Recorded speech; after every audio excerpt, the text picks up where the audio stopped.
I'd like to, as we start, I'd like to take this moment to apologize profusely from the depths of my heart and my soul. And I know you are like, I don't need to apologize. I like being professional. I think we need to emphasize professionalism for everyone all the time. Yesterday I found out, so we're recording this on Friday, the 2nd of February. Yesterday, Thursday the 1st, I found out from the guys at the Penuel show that they could not find our episode, which we shot on the 21st of November, all the way back. And already I get annoyed by the fact that we stack up episodes because I kind of want them to come out. We were speaking about the Springboks at the time. They were topical. And to come and drop it now in Feb would have been like, okay, sure, we should be speaking about Bafana and Morocco. Our editor came up to myself and my business partner, who's head of production, and his face, man, was gutted. I actually thought he was going to tell us something really scary. Or like a death. Something like that, yeah. But he was like, look, I can't find the episode. It's supposed to come out on Monday. Monday, the 5th of February is when our episode was meant to come out. He apologized. I took a moment and I was like, there's nothing I can say really. Thank you for letting us know. Let's just try and improve moving forward. We've never lost an episode there. I know the guys at Tribal Media House pride themselves in being world class. And my partner didn't sleep last night. Sure. My whole mood was fucked, specifically because I think our sit down is one of my favorite sit downs ever. Sure. So I lost footage working with DJ Sbu. I know there's a sit down he had with John Kani. Wow. Where I think we lost 30 minutes of the audio. Sure. He was broken. I remember him disappearing for like 30 minutes. Wow. You know, apologies to DJ Sbu for speaking about him, but I can imagine if I was him, I would have probably like gone to cry or whatever. Which sounds like, come on, really? You're like, it's that big a deal because you've got a global superstar and the 30 minutes at the beginning, he dropped a lot of gems that are not like for me and you. They're for the audience out there, for like a little kid somewhere. And it's gone. And you don't know if you'll ever get to sit with him again. I've had guests that have very angrily given us some really strong words after we've lost footage. Sure. I've lost my own footage on the side. It's never nice. And you know, the one thing I keep trying to figure out is there a way to back up a conversation or content? I've imagined putting like a phone somewhere there. Quality will be crap, sound will be crap, but worst case scenario, like we at least have something. Sure. Or put a phone on the table and record the sound and be like, look, at least we have the audio. It's not great, it's not cleaned, but you can't take such a magical conversation and be like, we have nothing. I even asked him, the audio, it's like everything. I'm like, so from me to you, Dan, man, it's never happened to us before at the Penuel show. I'm hoping it'll never happen again. I know our editor sent me a voice note again this morning apologizing. I was like, bro, mistakes happen. The key is to learn, to get better. I'll apologize to Dan and see if he's willing to sit again. For the fact that you were willing to sit with me so quick, I think speaks to your heart, the type of person you are, your understanding. So officially, bro, I apologize for that flop from I have to take accountability for everything. Well, but thank you for coming through. No, of course. All I wanted to say on that is I really enjoyed our first conversation, and I've worked in broadcasting for like a decade. I've lost audio with huge people, and I've had to call them and say, can you come back? I'm so sorry. I'm so sorry. I'm so sorry. So I get it because, like, you know, human error, like, you can be as professional as you want, but, like, you know, for most media professionals, losing one interview out of 300, if you drill down to the percentage, that's actually amazing work. Sure. But it feels so bad when you lose even one. So I'm very happy to be back. Also, a lot has happened since the last time we spoke. So I'm actually gassed to have a whole new conversation. Thanks, bro. I wrote down a lot of questions. I'm going to try and keep quiet because I'd like you to answer them. But I'm gonna rehash a few of my takeouts from our last sit down. The first thing I opened up with was letting you know, and I'm gonna say it because now the episode is never gonna show. I think you are by far my favorite TikToker, and I want to say thank you very much. I saw you screaming out your stats, which is important because it's not, for me at least, it's not about numbers. It's about reach and influence. That's why we want the numbers, not because it's so cool. I have 5 million followers. I potentially can influence more people. I think you said within a year over 140, 160,000. Yeah. Over 160,000 Yeah. followers on TikTok. Yeah, and we're about to do 50,000 on YouTube. And in then 6 months, 50,000 which on is cool. YouTube in 6 months. It's ridiculous. I'd like to say congrats.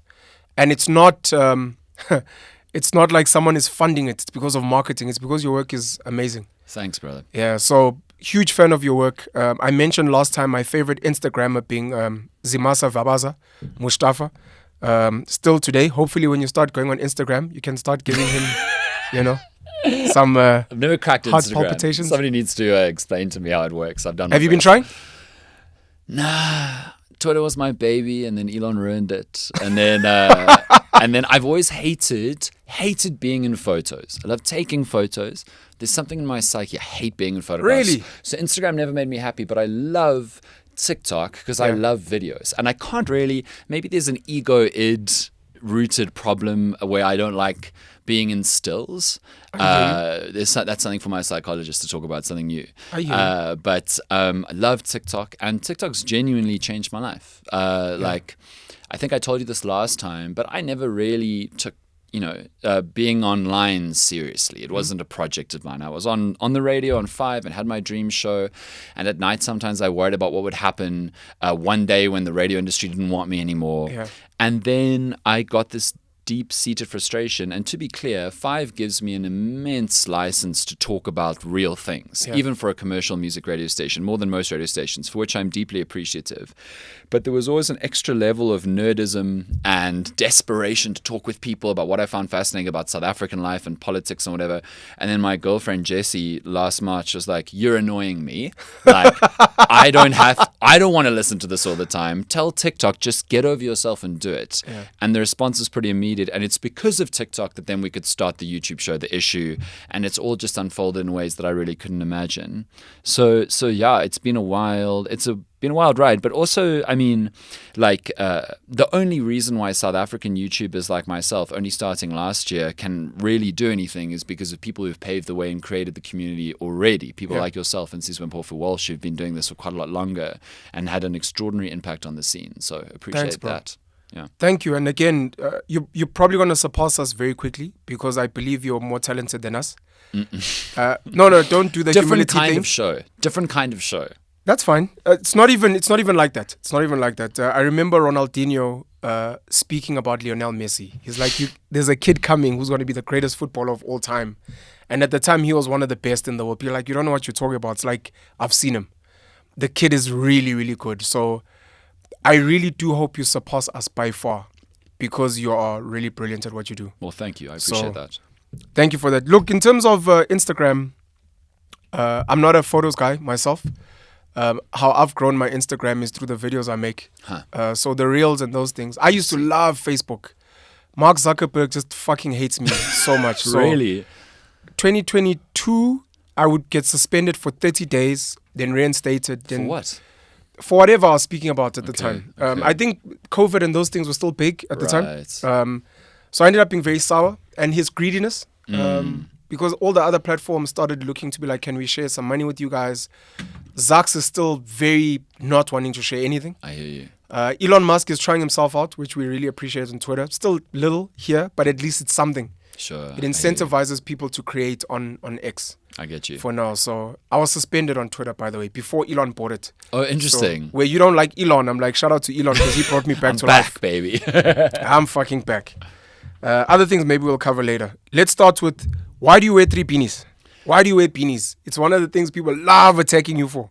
It's funny because you would have seen recently, and you've been very kind online, as bigoted, anonymous, and authentic trolls, particularly on Twitter, have come for me. It's funny because people, in moments of intellectual weakness, attack your physical appearance because they've got nothing to say about the argument. I think that Naledi Pandor said insults are the last call of the scoundrel. And I'm not saying anybody who criticizes me as scoundrels. I just appreciate any kind of intellectual rigor in response to what I post. But last year, I did a stunt for the radio where I essentially shaved bald in January and I said, I will not cut my hair until we get a week of no load shedding. So 7 unbroken days. And it wasn't a protest. I wasn't a white boy singing Kumbaya and Zuma must go or anything like that. No, what it was I felt like we had become desensitized and load shedding had become normalized. And I wanted a physical representation so people could look at me and go, God, he looks terrible. Yeah. That grow out is terrible. He has no kind of trim or fade. It's all growing out at the same rate. He looks like one of the Muppets. And people would go, oh, but he's doing that because we haven't had 7 unbroken days of power on. And then God bless the Springboks, because the week before the World Cup final, Eskom was like, you know what, we can actually keep the power on for like nation building and Chias, which is deeply problematic, but allowed me to get a haircut. Anyway, how does this relate to the beanies? I was 3 months in, my hair was looking terrible, and one day I just put on a beanie to cover it up for a TikTok video. And afterwards, people started saying, Dan, you moved the beanie on every single cut to a new shot. And I, for many years, had a nervous tick where I'd play with my hair, but I had no hair, so I moved the beanie. And I thought, that's funny. People think it's funny. So the next video I added 2, and then my girlfriend told me to add 3. And then it became a shtick on its own. Yeah. And for me, it's a great shtick because it's entertaining. People think it's funny. There's now a whole lore, a myth around my beanies. Like if my 3 beanies don't change in the video, people are like, oh, Dan's on serious mode. There are no jokes. This is ICJ. There are no jokes, but and then people do counts of how many times the beanies have changed. And look, it's great as a creator because it stimulates the algorithm because you get more comments and engagement or whatever. But for as long as it's providing a kind of entertainment, everybody's trying to make entertainment. So now it's my brand. And, in many ways, I am a very generic looking white boy. So it's good to have a distinctive feature which people remember. You're speaking about radio, and I'm listening to your speaking speed. Oh, yeah. Links. And the limitation, which is probably also what led to you and your girlfriend saying, listen, please, rather entertain other people online. It doesn't mess you up, that thing of always having to speak fast. I need to fit as much in as possible. And then when you come to long form-ish, it's like, okay, I'm not used to speaking this slow and taking my time. Not at all.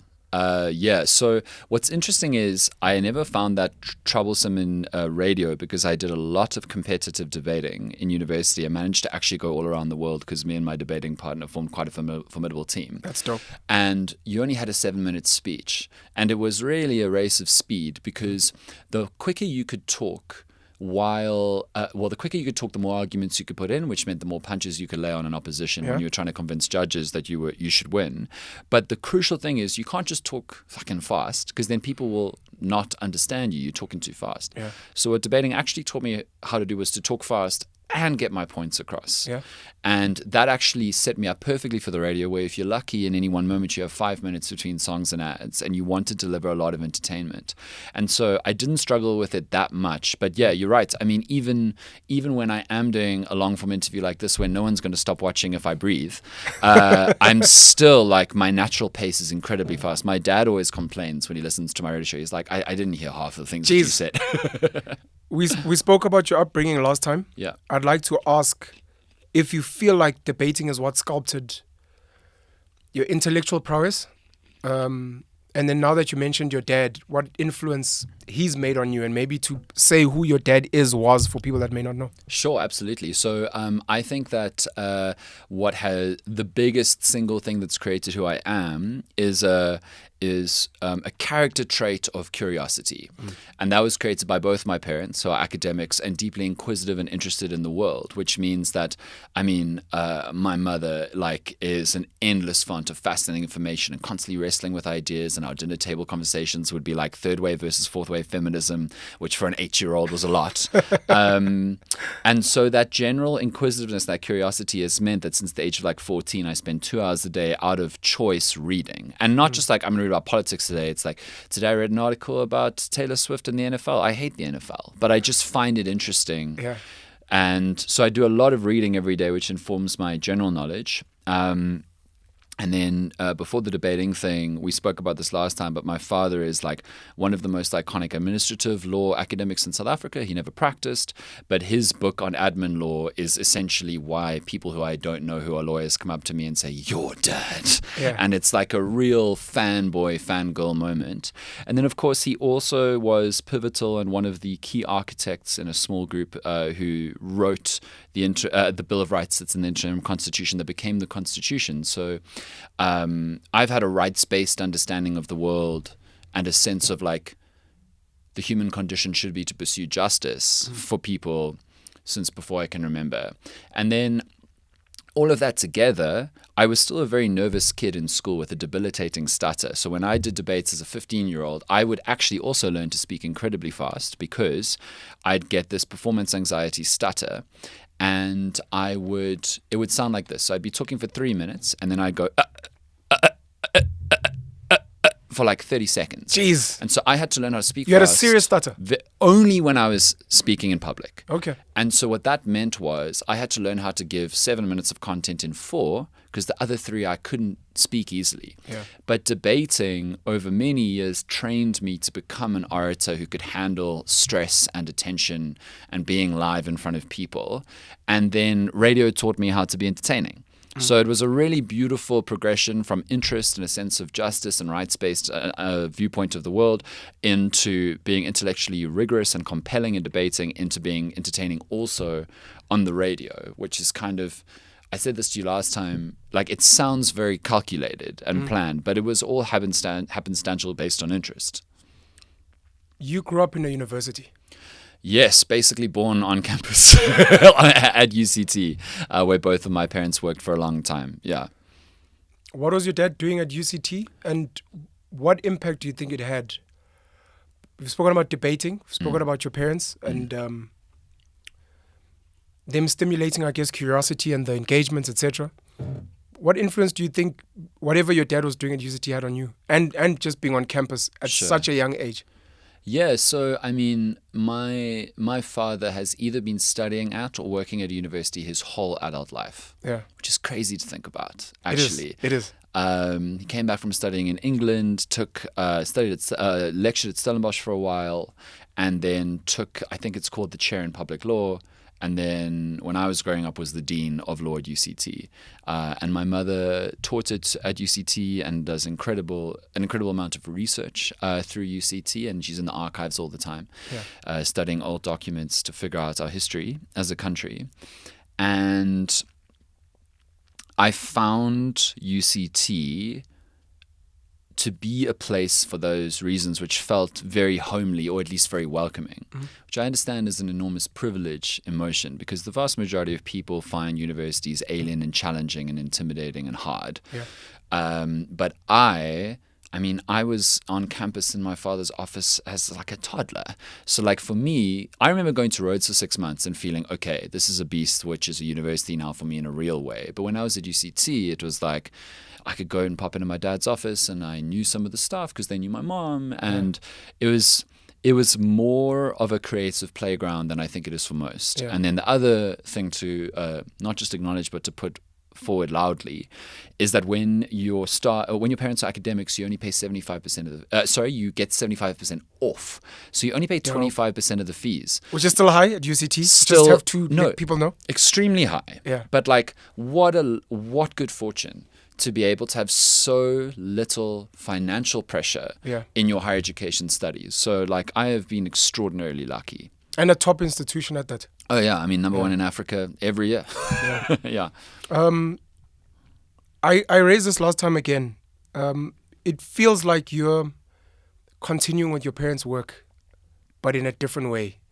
You're still doing the research. You mentioned your mom. You're still challenging. It could be legal, it could be political, like your dad did. You're trying to add to the discourse in your own way, and you're almost louder than them because you have platform and reach and voice. And do you feel that way, or did you think, nah, I'm in media? Did your parents ever like, when is this guy going to become an academic like us? What is this media thing? No, they spent many years quietly thinking this boy's not even going to get a degree because I was just doing radio and doing debating and bunking class. But I vividly remember at the end of my undergrad where I did a kind of like generic Bachelor of Arts, and I very nearly failed it because I was doing so much radio that I wasn't going to class. And so I have some horror exam stories about walking into exams having not read the book that the exam is about. Jeez. I remember one year not going to any classes for 6 months. It was in final year English, and I kind of 2 weeks before read 2 days before. No, just, okay, to be clear, 2 weeks before I read and I saw that it was for none in English 3. And I was like, cool. And then a week later, I was like, I'd better check up on that. And I misremembered because I thought it was Black Skin, White Masks. So I read Black Skin, White Masks, loved that book, very important. And then I arrived in the exam and it was actually Wretched of the Earth. Oh. And I was just, I can't believe I passed. I honestly can't believe that I passed. And then after that, I said to my parents, I think I'm not going to study any further. I'm going to do radio instead. And they kind of just laughed because they're like, no, you're absolutely doing it honest. And I think in their minds, because I didn't have a radio contract, I didn't have a professional career then. I was like 21. They were thinking I'd eventually become a lawyer or a teacher. I'd go and study law or I'd go and do teaching and I'd be perfectly good at both of those things. And then we made Luister, that documentary about Stellenbosch, and that was pretty pivotal because it made me realize that I really enjoyed creating entertaining, educational, informative content, the kinds of which I think is important that people know. And I now truly do believe that I am continuing a very natural extension of what my parents do in their lives and what they want to see in the world, which is cool. It's really cool. There are a lot of people, because I know for some of us this is so big, but then you realize the world is bigger than you think. There are many young people that don't know what Luister is. They've never heard of it. So for their purposes, I was going to add the reference of Stellenbosch since your father was there. Yes, of course. What is Luister? What was it about? What was the project about? What were your findings? So Rhodes Must Fall, 2015. Statue. Yes. Yeah. Mani Makwele shit on statue. Shit from that he had got in buckets from a kind of like lean-to informal toilet that was in a public space in Khayelitsha. So disgusting. But the point that he was making was, how can UCT exist and Khayelitsha exist in one city?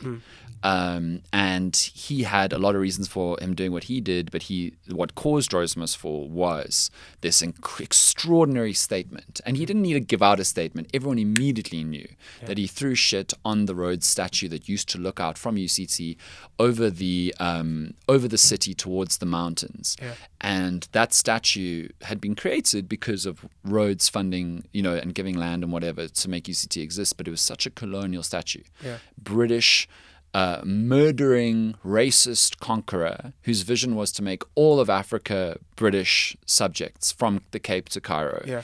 And how could that still be there? Yeah. How could it still be that students of color would have to, when they came to UCT, bear witness to a statue that was explicitly a celebration of Rhodes, no matter what UCT actually what UCT management meaningfully represented at the time. Yeah.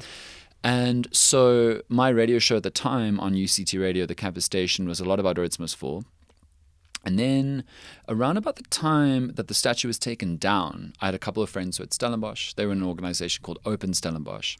Very small organization of about 40 students of color at Stellenbosch who were trying to be heard about their experiences of racism in the community at Stellenbosch University, on campus, in class, but also in bars and pubs and on rugby fields.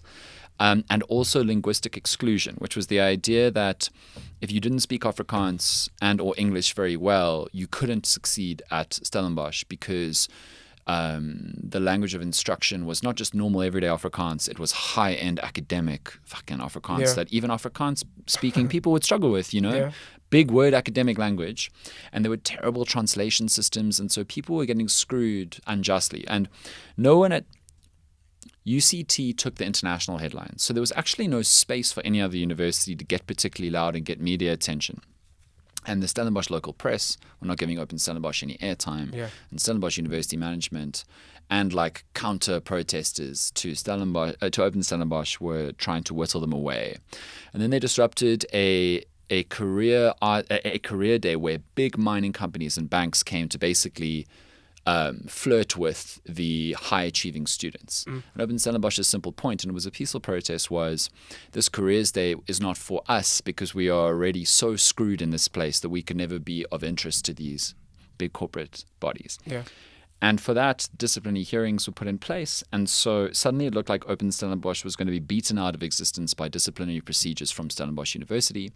And so I chatted to a friend of mine at Open Stellenbosch, and I essentially said, you need to right now create a kind of documentation for the internet and put it out there. The whole of Open Stellenbosch, why it exists, what it's trying to say.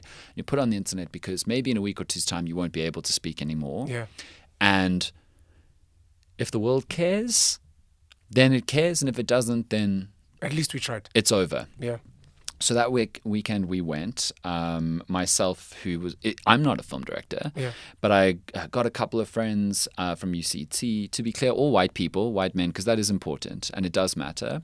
And we went to Open Stellenbosch and we interviewed for like 7 hours. And people spoke about their traumas, their sense of alienation, their sense. I remember somebody at Open Stellenbosch saying, Stellenbosch loves to say the university welcomes you. How can we be welcomed as though we are strangers in this place when it is our country where we should feel like it is home, not like we need to be welcomed? Yeah. And then in I think like 10 days or something, we put out this documentary and we put it on YouTube. And I went to a debating tournament in East Asia. And so I was offline for 24 hours. And then I arrived and I think it was the Philippines or something. And I opened up my phone in the Wi-Fi area of the hotel and I had missed calls from BBC, Al Jazeera, CNN. Jeez. And they all wanted to talk. And Daily Maverick and, News 24, so local media too. But like I suddenly thought, oh my God, what's happened?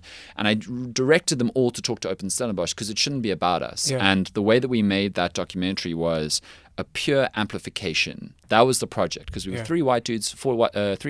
four white dudes who didn't go to Stellenbosch. Yeah. Our only existence was to be a megaphone that did not distort the message. And that's what we wanted to do, which is why we then directed all media interviews for a good 2 months to the people of Open Stellenbosch. Anyway, it went platinum viral. Yeah. Like it was top trending on South Africa for 2 weeks. It was an international news headline on the international broadcasters I just mentioned. It immediately caused a parliamentary inquiry. The EFF and the DA and the ANC all had loud statements. Stellenbosch was hauled in front of Parliament. The management pinky swore to like change their language policy for education and fight racism. So that was all good. And since then, it's ended up in curricula of universities in South Africa, film studies, and it's been in festivals. So yeah, that was Luister. And jeez, that's dope, bro. Like, do you stop and think we actually did some really dope shit here? Yeah, and I don't mind that nobody remembers because it was crucial in its moment, and it did what it needed to do, and that was its purpose. Yeah. So I'm really happy that it happened. But yeah, it was an extraordinary time in our lives. It didn't inspire you to maybe do more work like that? Do you never think of doing more work like that even now? There's a lot of undocumented stories, not just at universities, but in different spaces where people need a megaphone. Yeah, you're absolutely right. Yeah. I would hope that people now have the wide access to technologies like smarter smartphones, better equipment, and direct access to something as virally powerful as TikTok and YouTube to be able to do that for themselves. I have thought about it a couple of times, but I want to be clear that I always distrust documentarians who parachute into a situation and then make a film. Yeah. Not because they're necessarily malevolent or of evil intent, but because they don't know it well enough and they might not respect the subjects or be good enough at expressing. The only reason why we did what we did, by the way, and this is true, is that once Open Stellenbosch was like, cool, let's make a film, I approached a raft of filmmakers of color, or students, and they weren't available. And so we were so terrified that the disciplinary hearings would come down and stop Open Stellenbosch from speaking. It was like a Wednesday. And we were like, we have to shoot this weekend. Yeah. That was the only reason we really did it. And I think the only reason why, it worked is because I knew a lot about Open Stellenbosch through interactions with friends. And I'm not sure that I have connections to those kinds of moments at the moment. Yeah. But if it did happen, I'd be totally open to it. But since then, my life has really changed. I'm now like a broadcaster of renown. I have a show that hits politics and the news in a slightly different way. Yeah. But yeah, it was a while. Like when I think back to it, it was a really insane month in our lives, all of our lives. Are you a political activist? No. What makes you say that? Because... Or have you not thought about it? It's a great question. I am a broadcaster and a showmaker with very clearly identifiable beliefs. And I don't believe in objectivity, and I'm not a journalist. You don't believe in objectivity? I believe that people can aspire to objectivity. Okay. I believe journalists should aspire to neutrality and impartiality. But I believe that when it really comes down to it, even by choosing who will be on your show, communicates a degree of positionality and subjectivity. Okay. Even choosing the questions that you ask people who you choose to align yourself with communicates something. And so there's no such thing as true objectivity. Of course, there's a spectrum. But on the one hand is journalists who are trying to be impartial and seek truth and just represent truth. And on the other hand are political activists. And I'm not saying that they're distorting the truth, but they have clear readily defined agendas.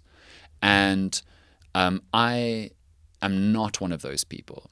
I have a clear and obvious desire for what I want to see in the world, but I don't go to the mattresses every day to fight for a political position. What I do is I try to contribute through getting out information and truth and narratives and ideas that I think are important, and interviewing people who have put themselves in public and so deserve scrutiny. Yeah. They've made themselves available and they're demanding our attention. They are screaming at the back of the classroom, and so we better find out what they're saying. Yeah. And that's what I do. And so it's something around commentary, commentator. It's something around storytelling. Yeah. But it's not journalism or political activism. Do you have a worldview that is strong? Oh, yeah. Are you happy to divulge so that we can Yeah, start absolutely. building the Dan Quarter cult? Beanies? Yeah, I absolutely have a worldview, but it's extremely broad. Maybe you can Go ask for it. a few... Or is it too broad? Let's Okay. say these standard question. If you were president, if you were George Soros, conspiracy theorist running the world, Some people have accused me of being funded by him before. Bill Gates, Yeah, all of them. how do you see the world running? Let's say maybe capitalism, socialism, communism, segregation. We should all be singing Kumbaya and getting along. No, it's actually fine that the world is fighting each other. The strongest person should win. And we should fix past injustices. Well, if there was injustice in the past, they probably deserved it. Let's moving on. I am a social democrat. What's a social democrat? Well, a lot of people think different things. And what's interesting to chat about is the difference between democratic socialism and being a social democrat.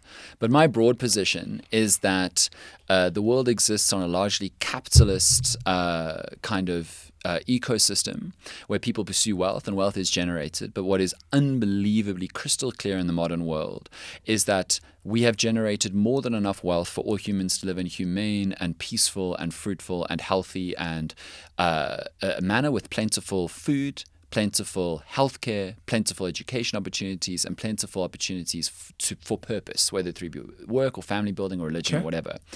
But the fundamental nature of capitalism as we see it is that humans' natural instinct is not to share the wealth even when they can. There's a moment at which humans have made so much money that it actually demonstrably makes no difference whether they make any more to their broad quality of life. But in those moments, the humans who do that do not seek to help. And I understand the human natural desire to do incredible, legendary things for legacy. But why are we trying to explore Mars while making this planet uninhabitable for 8 billion people? That for me is morally bankrupt and absolutely insane. It's absolutely insane that many large food companies dump food produce to keep prices high while people starve in the world. And so my position is that democracy is incredibly important, and democracy is the best of a raft of bad options at protecting the poorest and most vulnerable people. Okay. And that systems that are obviously good for people should be in evidence. And by that I mean social safety net. Nobody should be so hungry that they starve. Nobody should be so bereft of help that they suffer miserable or no healthcare systems. Nobody should be so vulnerable that they can't get work, they can't survive, and they can't get an education system. And that's what I mean. I think every single government should create a social safety net. And the beautiful thing about South Africa is that it's built into our constitution. Now, many people will say that I'm biased. But what's amazing You're biased. about South Africa's constitution and Bill of Rights is that it's one of the few, if not only, constitutions in the world that makes the government look after its people, which is fundamentally different from other countries in the world. Other democracies, people hope that their government will look after their people with good healthcare and education and housing and food provision, because they hope that if a party in democracy doesn't do that, they'll be voted out. Yeah. But our constitution doesn't take that risk. It's written down in black and white. Literally, you have a right to housing, you have a right to healthcare, you have a right to education, you have a right to good administration. And if the government does not provide you that, they will be in trouble with the law. And I think that that's an amazing system. I hope your dad doesn't bash me. I hate our constitution. Oh yeah? Say why? So I was gonna ask if you're an idealist, utopianist. I think our constitution by and large, has got really, really great intentions. Totally. But again, I apologize now to religious people outside of your dad. You look at something like some of the religious books that are out there. Some of them have good intentions, and then you look at what people have done with them. Mm-hmm. I don't know if our constitution fundamentally has held the right people to account. It's there. And sadly, some of the people that are meant to be held to account are kind of responsible to ensure that some of the constitutional directives are, implemented and rolled out. And I don't see it happening. For example, if you're saying good administration, we've seen corruption, but it's like, okay, what's the Constitution doing? What's the Constitutional Court doing? Today we've got judges, we've got a Chief Justice that many people feel are biased. And these people are meant to uphold the law and it's like, really? And then after we ordinary clowns do something wrong, it's like, this is unconstitutional, you're going to get in trouble. We're like, yeah, but that guy also, and he's the big boss. Like, no, but it's a different matter. And you're like, you're going to keep hiding behind this book, but we don't know if this book has fundamentally actually done the things that it's meant to do, number one. And number two, there seems to be a lot of idealism in it where you find some of the people that love quoting the Constitution being beneficiaries of past atrocities. They're like, but constitutionally, that's when you're like, how dare you? And some of the people that are meant to be pointing to the Constitution, they're like, well, it's kind of failed us. So a quick distinction. Yeah. I think that our Bill of Rights is superb. Of course you do. In the Constitution. No bias. I think that a legal document that enshrines comprehensive human rights for people is incredible. Yeah. The rest of the Constitution, which governs our separation of powers and how the judiciary, the legal system, is created, and how the judiciary is supposed to hold politicians to account and politicians are supposed to hold that to account. There's been a lot of questions in the last 10 years because you are absolutely right. You're absolutely right that the rich and the powerful and the well-connected get away with horrifying evil and poor everyday South Africans suffer. And I could not agree with you more. Yeah. So there is, for me, space to consider that the Constitution was too idealistic because it thought surely politicians couldn't be that bad. There was like a base faith in politicians to not be so corrupting. And I think that we do need to think about that. That's very important. But I think that the Constitution's core, which is the Bill of Rights, does an incredible job and has actually already done an incredible job. Life is Sidimeni, RDP, like consistent holding government account to failing education. Usually, in a democracy, if a government is as powerful and popular as the ANC, until recently they had more than 60% of the vote, if they failed on those things, it wouldn't matter because there's no viable alternative political party that's actually been able to challenge them. And so the ANC or any other powerful party would be able to shrug and just keep doing what they were doing. But it's because of the Constitution that there is a legal ability to hold them to account irrespective of their dominance at the ballot box. I think that like a lot of what you just mentioned is a fundamental problem of the corruption of the judiciary. And that is something that probably the writers of the Constitution did not consider because the Judicial Service Commission has got so many political voices in it in terms of selecting judges that it often becomes a horror show and a circus. Of course it does. And then you get namely Julius and Senior Advocate Dalimpofu who sit on the JSC.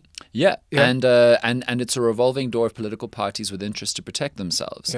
And the JSC has really been in crisis for a long time, and it's affected the way that our justice system can be effective.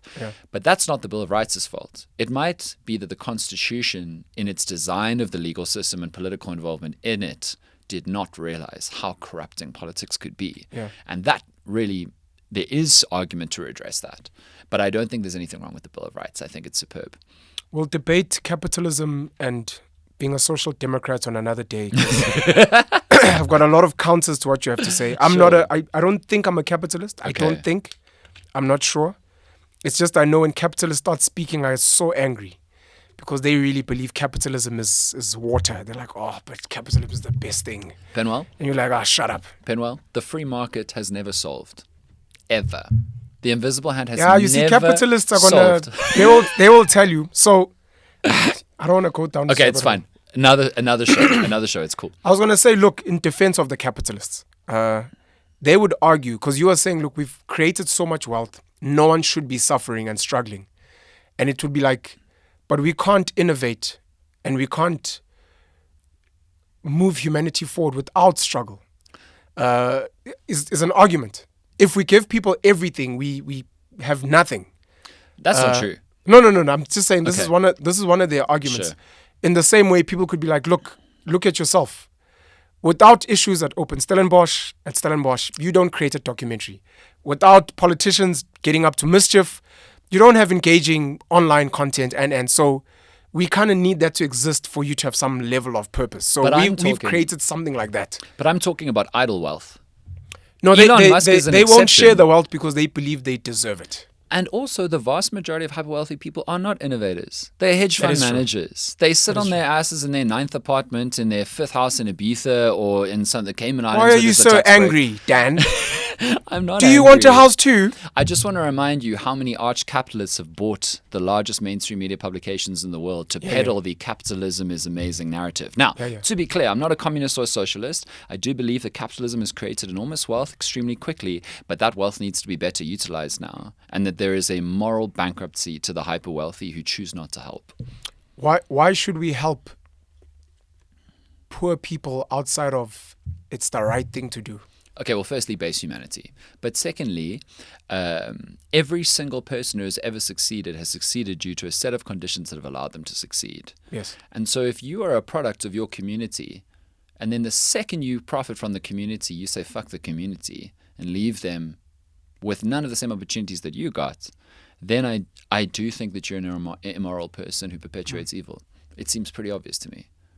So it's giving back because you had a leg up?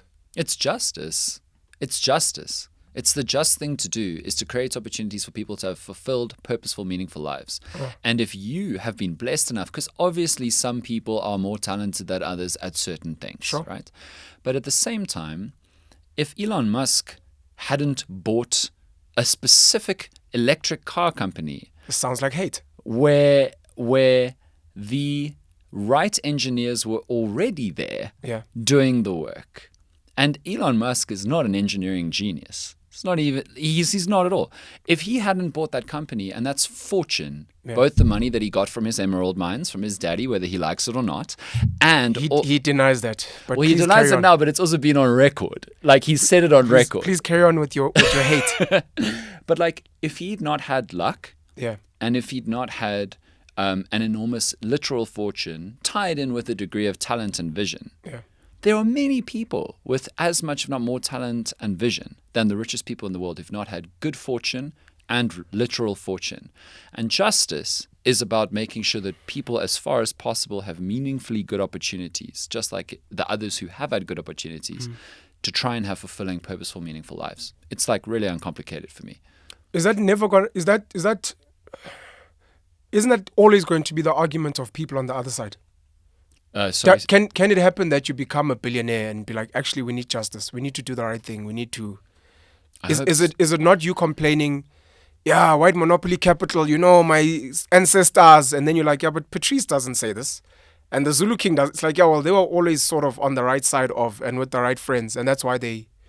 Is it not because you're not on that side that you? Okay, Yeah. I hear what you're saying. Like, the second somebody becomes ultra wealthy, they don't feel this way. The They second see your it YouTube hits 5 million subscribers and Spotify and everyone give you a $200 million deal, No, not at all. you'll be like, hey, look, I worked really hard. I mean, But Penuel, what would I do with that fucking money? you It's just a number that goes up in a bank account. Like, your life doesn't change. You just get your dick hard because you're one of the richest people in South Africa in like a list in Forbes. Like, is that really how little your life means? but if you have to- more money, you can make more of a change. If you give it to the next dumb idiot, they blow it on girls and nonsense. You feel like, give me the money. Oh my word. I think I can do better. What do you mean? Like, go open a school. Akon's building a fucking city. Elon Musk opened a school? One school. Ah, With his billions upon billions he creates upon jobs.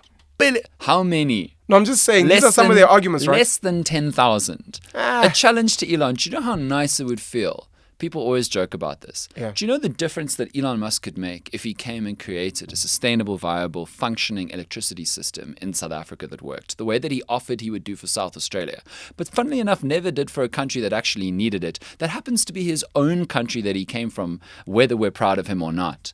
And think about how little. It's less than 0.0 to the 11th place 1% of his wealth that would take. It takes less than Isn't the issue our leadership? I mean, he wanted to bring in Starlink as an example, and they wanted their BEE cut. Sure. Isn't that one of the reasons he wouldn't want to come and work here? Because Why? the environment is... Because of a few politicians. Because of a few politicians? Grow the fuck up. If you want to make a difference in you the can't world, say that. I didn't say that to you. I said No, that to not Elon. me. But I'm saying you can't say that No, if grow the fuck up. so many other business people Shame. allegedly are trying to solve problems here, and they claim that the government is the problem. Shame. Little richest man in the world is sad. Must they fight the ANC? Little richest man who bought Twitter because he wanted to game the algorithm to But make he himself didn't feel create more load popular. shedding. Of course, he didn't create. But you're load kind of like shedding. blaming him, and he's like, I want to help, but your No, I'm not people blaming are him. hostile. I'm not blaming him. Sure. I'm saying that if he genuinely came and said, "I will fix your electricity issues overnight," Sure.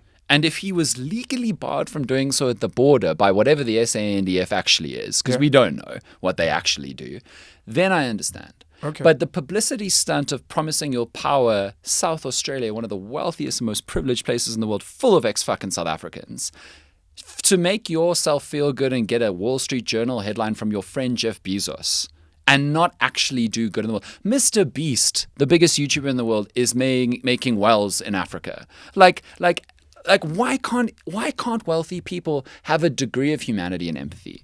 You really like Elon Musk a lot, I can tell. Are you sure you guys are not related? I feel like he could have been a UCT and there was a girl you liked and... He went to Pretoria Boys and then went and studied in America. You've mentioned before, and I guess we'll raise it now. I know it messes up the algorithm, but it's worth noting, especially because you and I spoke about cancel culture. You've received death threats. I'm hoping you're not going to get more. I know there's a lot of bigots, and for some weird reason, I don't know if it's designed, Twitter brings out like the worst monsters from out of the dungeons to be like, guys, we found a home for you. Come and lose your marbles here. You've received death threats. Was it linked to certain topics? Well, the first ones were because I made Luister. Those were the first death threats. Yeah. And the thing I always say is that the greatest threat to a white supremacist is not people of color. It's white people who disagree with you, the white supremacist. Yeah. Because white supremacists don't care about people of color. They're trying to convince other white people to agree with them. Sure. And if a white person disagrees with you, a white supremacist, and white people might listen to that white person who's saying, actually what you're saying is bullshit, then they'll come for you. And that's why I got death threats over Luister.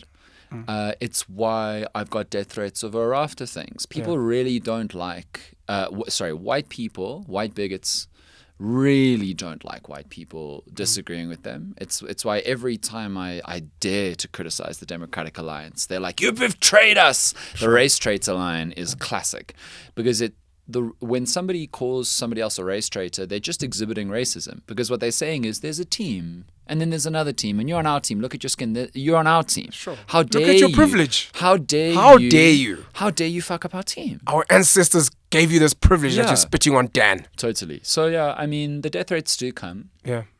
And part of the job of doing what I do is to learn how to like emotionally regulate and handle them. Yeah. Yeah. It never affects your mental health ever. You're just like, this is just an angry person just being annoying and... I mean, now and again, a button will be pushed in a way that's not been pushed before, and then I'll get upset. But like, what really matters is to not give a response. I was bullied a lot in school, and I learned over 3 or 4 years that even if you lash out at a bully and you win that argument, the fact that they've elicited a response from you means that they have won. Yeah. You have been humiliated. Yeah. You have been made to give a reaction. And so the best way to enrage and thwart people who hate you online is just to ignore them. Sure. They can't stand that. They hate that. I have huge admiration for Ernst Rhodes Oh, yeah? and Ernst van Zyl at AfriForum. Mm-hmm. They are very intelligent, very well read. Mm-hmm. They know how to argue very intelligently. Mm-hmm. I saw they responded to your, I think it was parts of your Farm video murders, yeah. on farm murders And and white white genocide.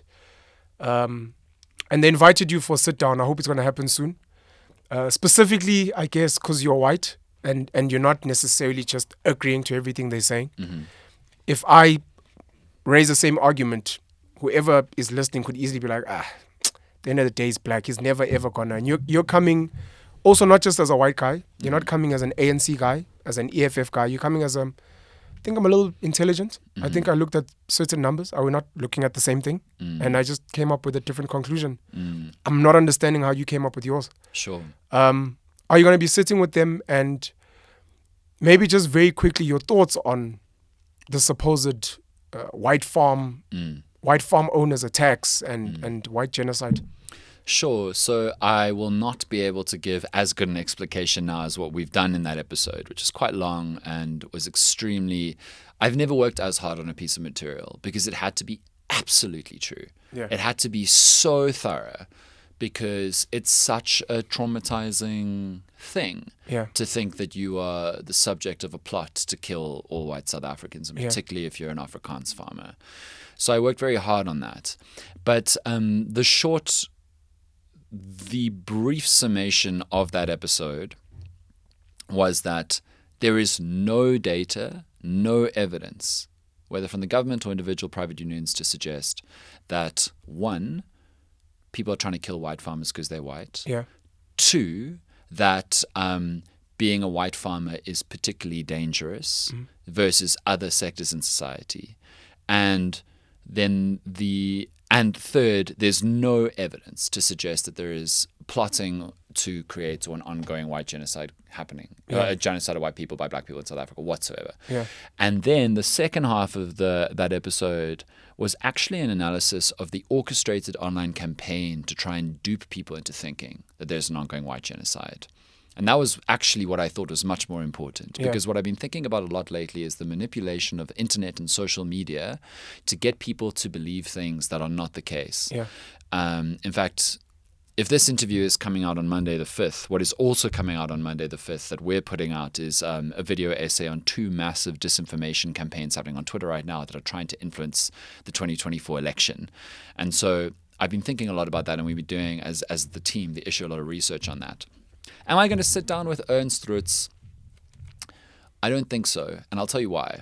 Okay. Firstly, when he tweeted, he said he largely agreed with everything that I said. Sure. But secondly, because I do not seek like a showdown. I'm not looking to call anybody out. I'm not here to try and fight with you. Sure. Like, I'm here to put forward what we have found to be true. Yeah. And however you feel like responding, you're welcome to.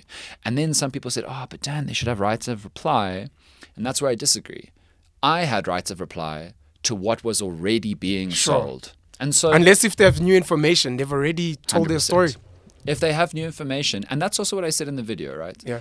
Because I'm hyper aware that I don't think it's going to happen, because I don't believe that there are any black South Africans with a racist motivation to try and kill white South Africans. But I'm hyper aware that maybe down the line, there'll be one crazy or two crazies. They're crazy white people who want to kill black people. Sure. There are crazies in society. Yes. And what I kept saying in that video, and you do it too, is I dated the video. I said, this is the day we're recording. Yeah. So if something happens beyond this point that changes this, disregard this video. Sure. But this is the truth as we have found it to be now. Yeah. And that's what's the most important thing. We've heard, I think you've been accused of being a Bell Pottinger. That was the Helen Ziller thing. Oh, that was funny. Yeah. So there may actually be agencies out there that actually sit in rooms and strategize how they want to influence minds using social media, algorithms, maybe potentially using people like you and I to be like, sit down with this boy, invite him for dinner. I've been approached. Have you been approached? I've probably been approached, but never directly. Okay. Because I think we're relatively smart guys, me and you. So you can kind of smell like, it's like, this water's amazing, don't you think? You're like, okay. I've been approached to run content that drags the ANC. By directly, they said this to you directly. By an institution based in a foreign country, and I said no. Clearly, I'm not that cool, man. No. You guys not recruit me as well. But what was funny was that I do plenty of content that criticizes our government and our Sure. ruling party. They just wanted me to do more, and I thought to myself, I'm doing it anyway, but I'm not going to fucking do it for you. Yeah. Like, I'm not here to try and influence to an agenda. Welcome to the club, man. You know when you are call it a non-racialist, I don't know if it's called a centrist, but you're like, look, I'm just looking at the data and I'm just offering what looks like logic. You get attacked. You get attacked when you're speaking up and saying, look, I think Julius Malema was right there. That's actually... I'm sure you get attacked by black people for betraying the team. No, of course. The way that I get attacked by white people for betraying the team. So I was going to add that. You get attacked, you can't agree with Julius. I'm like, oh, what Naledi Pando said there, I actually agree with it, even though I don't like the ANC and whatever. But you are... And then the one thing I did 2 years ago is I officially joined AfriForum as a member, paying member. The clincher for me was when they decided to fight the Senzo Meyiwa case. I was like, I'd been a fan of AfriForum for many years, for many reasons. It had nothing to do with white Afrikaners and the minorities. It was seeing in real time a group of people coming together, putting a little bit of money and pushing back and fighting back. Oh, their legal team. I hear you. And trying to make enough noise. I'm like, there are other groups, let's say black groups, that could do the same. Andile Mklitama, something I've said to him. If you are serious, there are people that maybe don't even like you that'll fund you trying to help black people get land. Whether you're buying it, whether you're pushing the legal cases. Sure. Anyways, so I was like, this is really dope. I'd been wanting to join, etc. What made me officially leave as a paying member was the Dubuli Bunu story. Yeah. Kill the boy. Elon Musk jumped in. Your favorite guy in the world. We jumped in on the white genocide one too. Elon Musk jumped in. Yep. Julius Malema responded to him, telling him he's talking shit. And then I listened to the arguments, which I think is something you and I do. We listen to the arguments on both sides because, you're listening for logic, you're listening for data that you haven't seen. You're listening for, okay, snap, I didn't know that happened. And on both sides were trying to inflame. Malema wasn't trying to, and I remember he dissed me on a platform indirectly. He wasn't trying to explain that, look, this is a struggle song. It's not rooted in anything. He was almost like, fuck it. And it's like an international audience is watching. You could actually tell our story. And he was, fuck it, I don't need to explain anything to anyone. Sure. Elon Musk and then AfriForum came in because they loved it. The same way they loved it, they released a documentary on the farm murders at some point. I'm not sure what it's called. But Donald Trump went at the time when he was president and spoke about the killing of white farmers. Yeah, he tweeted. And it's like, really? It wasn't a documentary. It was Tucker Carlson's show on Fox. Sure. Where he did a piece on it based on interviews and conversations he had, and Trump saw it and tweeted about it. Yeah. So that was really upsetting for me. And look, again, I've met these guys. I think they're really amazing, really smart. And I really, really have deep respect for who they are fighting for, because this is very important. AfriForum is not fighting for South Africa or South Africans, or they could say it, but realistically their mandate is to Afrikaners and other minority groups. Sure. Sometimes I think some people get confused, but why are you guys not speaking out for... They just never say it as AfriForum, but there's that like, but that's not really their mandate. There's someone else with that mandate that you should be asking. I spoke to Ernst van Sail. I made a response video. I think it did 80,000 views. And I remember he wasn't happy. He spoke to me via DM. He was like, we could have sat and spoken about this. I'm like, look, we still can. But the reality is, I don't need to make content that's going to make you happy either, or that's going to seem diplomatic and cover the sides. I want to ask you this without speaking about that. Like I said, I have huge respect for the guys and I love the work they do. Why do you think AfriForum likes this narrative? Because what I said in my video is I don't know if this helps them raise funding or... Which one? The narrative of white farmers being attacked and a white genocide. Why do you think they, and people like them and people that support them, are pushing that narrative? Swart gevaar. That's it. Swart gevaar is a hundreds of year long building up of the terrifying savage black man who is a threat. And what we've seen around the world is that fear is an incredible drug.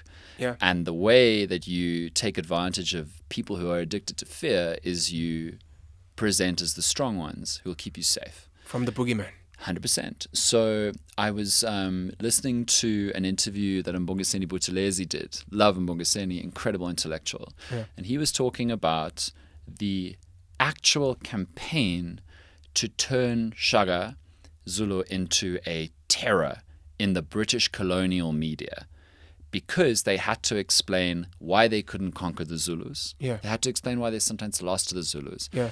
And they had to sell the holy war to beat Shaka and his descendants. Yeah. So already it's a hundreds of years old project to create the savage, terrifying tribe, Black South African, right? That is part of the history of this country. It's a colonial project. And then it became an apartheid project. Yeah. Swart Gevaar. The black people, we need to keep them back. We need to put them in reservations. We need to put walls up and use dogs and security and whatever. Yeah. And 1994 didn't stop that. 1994 didn't stop that at all. Sure. And Swart Gevaar is a hell of a drug. And it is exactly what is still being peddled. Yeah.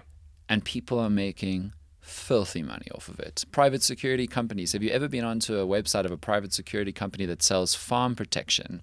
Bruh, it's a hell of an industry. The narrative is strong. It's a hell of an industry. Do you support Trust AfriForum? As a counter in the context, do you support Trust the EFF? I see everybody as working to their own interests. Yeah. And I've got no reason to... It's not a trust question. Okay. It's a question of, do you see why they're doing what they're doing? Sure. So I know why Malema behaved the way that he behaved and what he did with Elon. And I know why Elon did it too. And I know why they're all doing it. Yeah. Because most of these people, it's quite clear to see what the agenda is.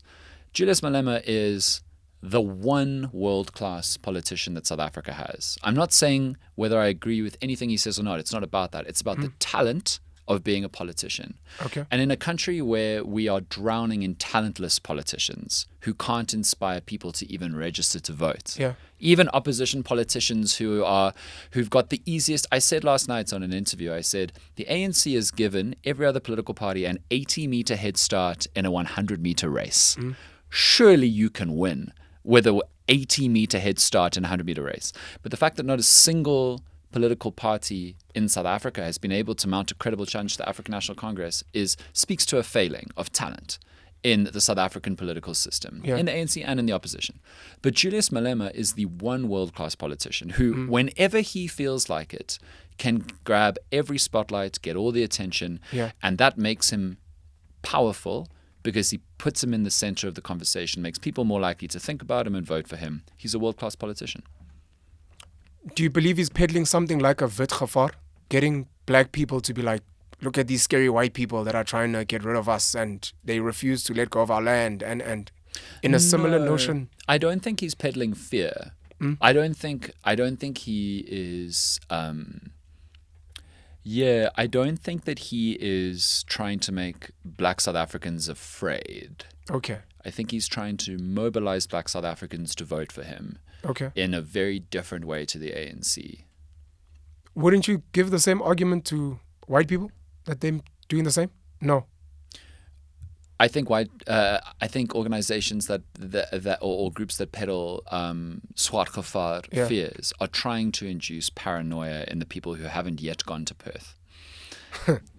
Okay. I don't know how much more time we have. I've got so many other things, and maybe I'll park them for... We can roll as long as you like, man. I'm happy.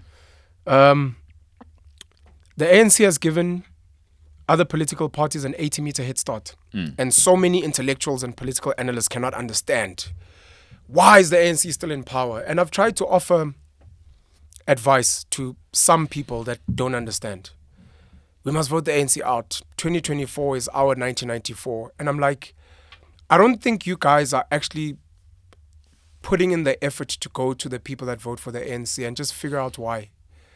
You'll be surprised, at least from my stance. Family members that vote ANC and outside of government employees, outside of tenderpreneurs, there are people who hate the ANC, who get angry, who see Ramaphosa and switch that shit off, who are like, fuck the ANC, it pisses me off. And you're like, who are you going to vote for? And they're like, I'm going to vote for the ANC. And you're like, what the hell? And a lot of the analysts, I think, are making the mistake of thinking people are voting for Cyril, Mbalula, Bheki. I mean, look at them, they're useless. You'll find those voters saying, we actually agree with you.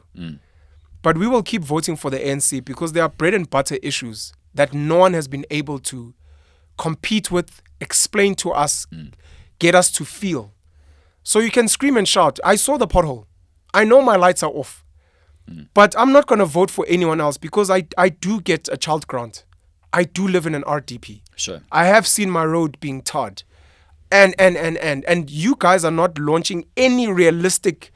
You want me to not vote for them? I'm hungry. Give me an answer to that. Or maybe show me. Sure. No, but I mean, look at them. And you're like, I don't think you guys are actually listening, watching. You're just hoping to make enough noise to convince people to vote differently. Cyril now went on platforms to say, look, if the ANC loses power, people are going to lose their grants. People are coming on saying he can't say that. It's in the Constitution. So, social security net. It is not an ANC thing. And other people are saying, look, if other parties become strong, they could change the Constitution. And they could change these things because they haven't proven that they could actually protect grants. If anything, they say, but grants are bad. Do you think Cyril was right that the ANC, if it lost power, people would start potentially losing their safety net? And do you think you understand why some people that don't like the ANC still vote for the ANC?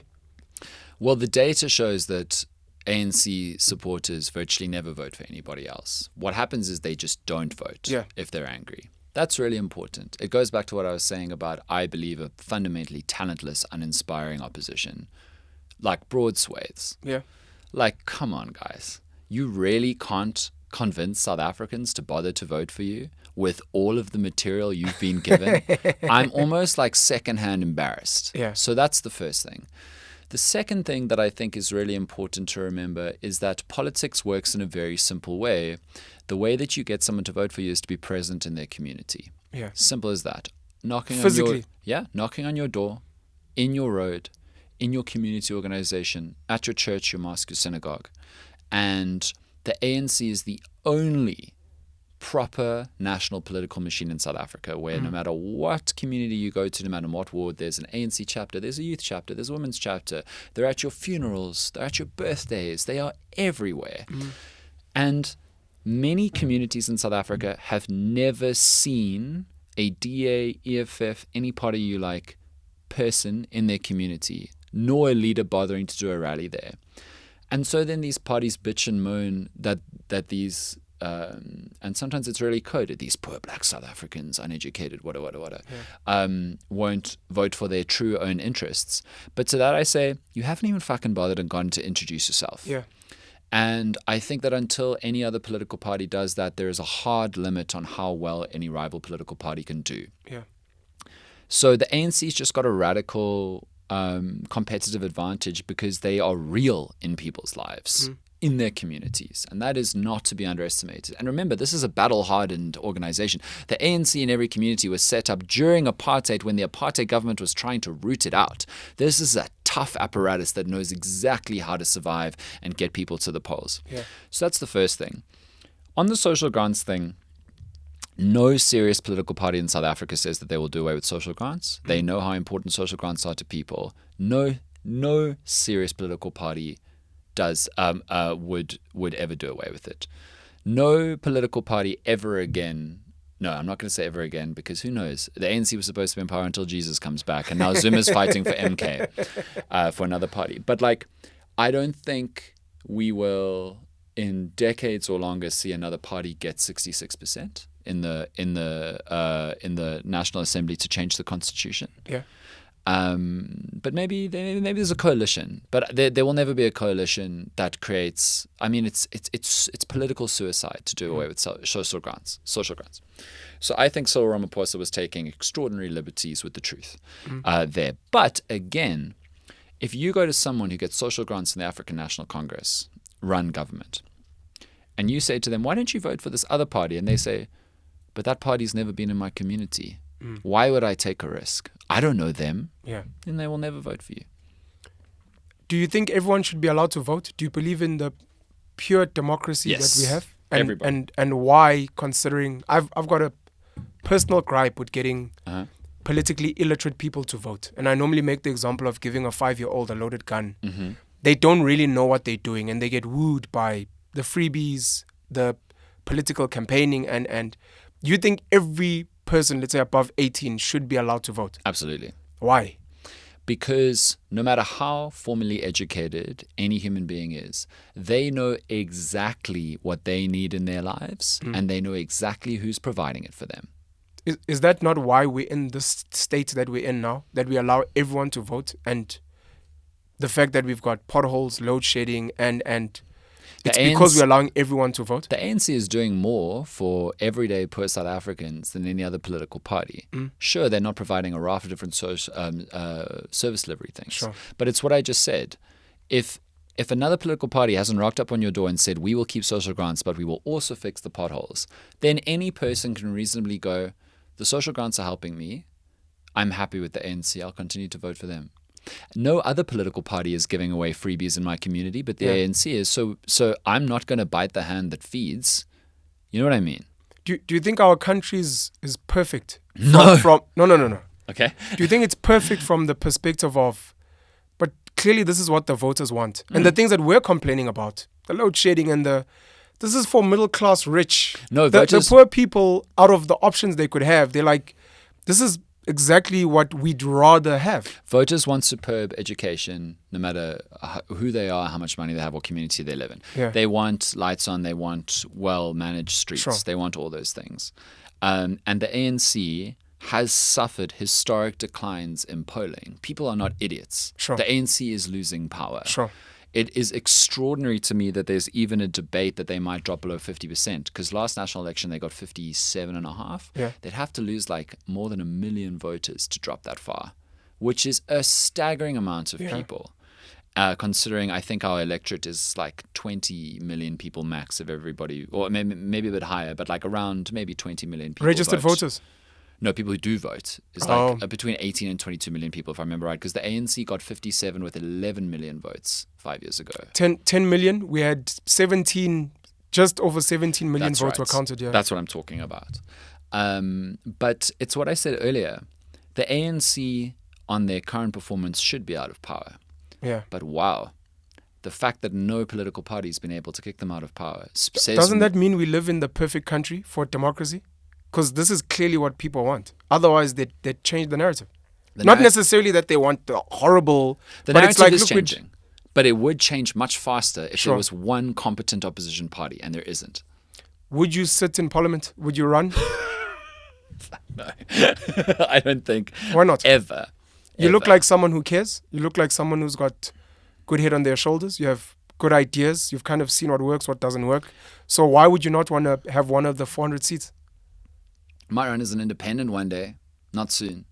Maybe for vibes. For vibes. But you'd consider serving if the opportunity was given. No. Well, in a way that makes sense to you. Like, for example, you said you're on radio. You have some liberties. So it's like, listen, we'd like to recruit you, not Sure. to be a spokesperson for rubbish, but here's a seat up for grabs. We're going to let you do whatever. If you're not comfortable, you can always leave. So I have been approached by a political organization in the last 6 months to run for them, and I did not even respond to the message because I think I can do far more good as an independent person trying to talk freely. Yeah. The reason why I struggle to imagine myself ever being in a political party of any description, no matter how much I agree with them, is that political parties are ultimately subject to the whims of the voters and will do extraordinary contortions to try and pursue popularity. And I Sure. would never want to be in an organization where other people's decisions reflect on my character and beliefs. So I couldn't be in a political party because maybe when I join, they agree with me, but maybe they elect a terrible leader who I fundamentally disagree with, or maybe they do something revolting. Yeah. I'd have to leave immediately. That sounds like a waste of time. You spoke about talentless politicians. Yes. Some of our voices are getting louder. Some of us, you spoke about Julius, of which Julius and Jacob Zuma for the longest time have been my favorite politicians, Well, they're whether I world-class. like them or not. They're world-class talents. Their influence. Dan Corder said we have talentless politicians. They're not grabbing anyone's attention. He's grabbing people's attention. He's talented. If people like Dan are not willing to get into politics, then who does Dan want to actually run this country if he's not willing to get involved? Political activists. To go all the way back to the start of this interview. Yeah. People who have a clear vision and are committed to that specific agenda, who believe that the best good that they can do is informal politics. Informal politics. Yeah, I don't think the best good that I can do is as a politician at all. I don't think I don't believe that. Who are you voting for and why? I have no idea who I'm voting for. Don't give us that. But I am voting. Top 3 options. Don't know. Don't lie to us. You see, now you're getting yourself ready for politics because you're giving us diplomatic answers. The election is far away. Okay, let's imagine the election is tomorrow. Who would you vote for tomorrow? My vote is my... This guy is so bad. The point I did want to say about that, though, is that it's not in my interest to fight for a political party. It's not in my interest to say I vote for these people. Because what I want to be able to do is criticize and engage with and intellectually rigorously talk about everybody freely. Yeah. Would you vote for an independent? Yeah, I'd vote for an independent if they were compelling enough. I'm not party biased. I think independence, being able to run for power and seats, is incredibly important and valuable. I interrupted you. I don't know if you remembered the last part of what you wanted to say. No, that was it. I was done. Okay. Want to give a shout out to the video you did on the manipulation? RAM manipulation, yeah. Yeah. Without going into the video, just your thoughts on, you have a piece of land, human beings and animals and commodities, and then human beings come and they create these things, churches and religion. They come and create legal systems, and then we have what's called an economy. And then you have a South African Reserve Bank meant to be the heart, and then these banks they give licenses to, and then we literally have to worship these centers that control our lives. Sure. How do you feel about how the world economy is run and the banks, considering all the rubbish that gets done, not just here, but globally? Like, is there actually hope, or must we constantly just keep tweaking? But it will always, going back to capitalists, it will always be run by bloodthirsty capitalists, and things will never be fair. Yeah, it will always be run by hyper-wealthy people making themselves more wealthy and using the networks and powers that they have to advance their own interests. Yeah. How do we counter that as ordinary people? Should we even, or do we just make noise and hope No, we have West to Bank fight. and those guys stop giving higher interest rates to... No, we have to fight power. But is that all we'll ever be doing, fighting power? Yes, that's the endless struggle. And we must accept it. What choice do we have? Do you believe in cryptos as an alternative? Cryptos? Yeah. I think it's a pyramid scheme. Do you? Do you think it will crash? I think it's crashed many times before, and I think that it's been shown its ass. Sam Bankman-Fried and the rest. I think it's a pyramid scheme as much as those fucking idiotic NFTs were. Yeah. I think it's a pyramid scheme. I think it's going to develop. If it's ever going to become a meaningful currency, it'll have to formalize just like any other currency. I sat with an amazing gentleman, David Ansara, CEO of the Free Market Foundation. And his argument is capitalism is the best tool for individual freedom. It's the best tool. It is the one model where if you come from poverty, you can actually fundamentally change your life. There is no other model that is better than that in individual freedom. Do you feel the same? Do you pursue money? No, Do you see money as a... Hold on. I completely disagree with that statement. Sure. Capitalism is one of the great strippers of opportunity. No, genuinely. Think about this. In many capitalist societies around the world, poor people stay poor and inequality widens. The myth of individual freedom and opportunity that capitalism peddles is peddled by the people, the radical exceptions who made it. The capitalist system does not create many winners. It creates the exception and pretends that the exception is the rule. That's what it does. One of my biggest arguments with mates that are capitalists, because they keep saying it's not a zero-sum game. I'm like, I don't think it's possible to have financial freedom without financial bondage somewhere else. The game doesn't seem to hold. For us to be uplifted, it almost feels like someone has to suffer in this money game. You speak about the amount of wealth we've created in the world being able to uplift. Do you think South Africa, just on its own, could ever be uplifted without us oppressing, whether directly or indirectly, other nations, getting our stuff from China, exploiting the rest of the African continent, getting into bed with first world nations? That's interesting. Do you think that's actually possible? Well, we're part of a global, interconnected, international trade financial economy. Yeah. And it suits us and it helps. Yeah. I don't think that we are broadly an oppressor nation. Unless maybe you think about the amount of brain drain that we cause in other African countries when Zimbabweans and Malawians and Congolese and sometimes even Nigerians travel to be here with the skills that they've created. But we also lose skills and wealth to people immigrating with the skills that they've learned in this country. Yeah. So I think it's complicated.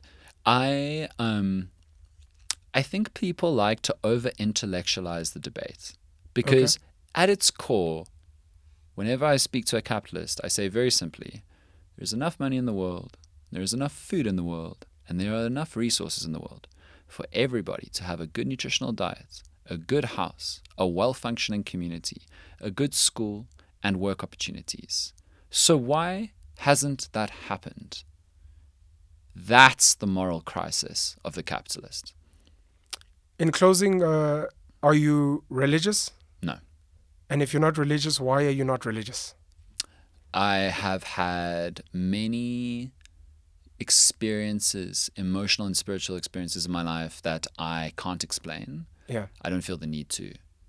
I feel like if one day a higher power makes their clear identity plain to me, I'm open to it. I'm not an atheist. Show yourself. I'm not an atheist. I'm agnostic. Yeah. I am open-minded to the potential.